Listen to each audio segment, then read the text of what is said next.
Yes, sir. Racing Ironman Texas tomorrow. How's your training been going? It's been good.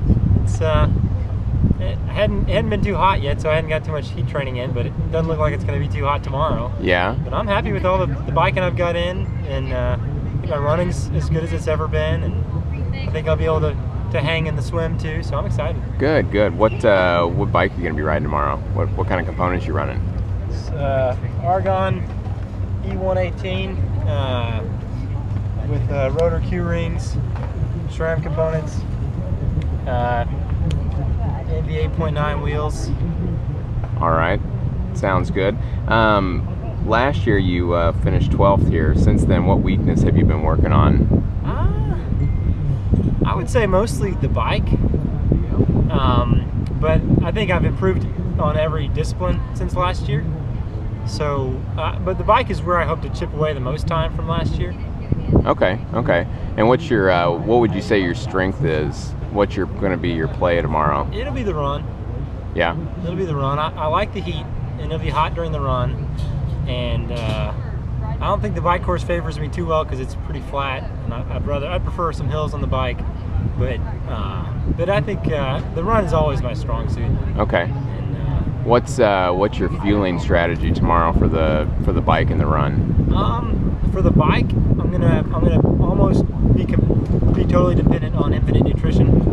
I'm gonna start out with 2 bottles and get 2 more bottles at the bike special needs, and I might supplement calories with whatever's out on the course, Ironman Perform, but pretty much that, and then on the run I'll be getting what's on the course, but I'm also bringing some Infinite Napalm, and I'm going to be hitting that on the run. Maybe some on the bike, but mostly on the run. Okay. Now back to the bike. You said you've really tried to improve the bike this year. One thing that I noticed that you're running is the rotor Q rings. How have those affected your bike this year? The best thing I can say about them is that you don't even notice them, because it's just natural. Like, you just have that natural advantage in having more leverage when you need it. When you have more force to push on the pedals, you can get more torque. Right. And I mean, as an engineer, I really appreciate that design, because I know it's helping. Right. You can't even feel it because it's so natural. Perfect. But it's been evident in my biking.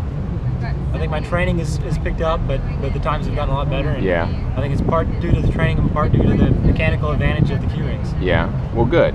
And this is your first season as racing in the pro division. So this year, when you sat down to plan out your schedule, how did you choose your races?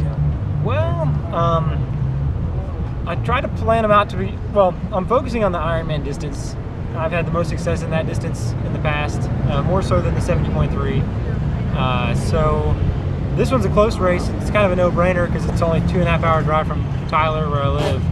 And it also suits me well being a hot weather race. And so I try to pick out kind of the hot weather races. And then I'm planning on going to France in 6 weeks to do that race, which is which would be mostly just an awesome destination race. And looking forward to that. It'll be during my honeymoon. So awesome, wonderful. Yeah. And I guess the last question everybody wants to know is, what kind of product are you using in your hair? How do you keep it so silky smooth? It's all due to the YMCA pool in Tyler. They've got some there you go, in there. folks. I don't know what they put in there, but it just wants to do this. Well, we wish you all the best tomorrow, Clay, and we'll be out there cheering for you. Thanks, Chris. All right.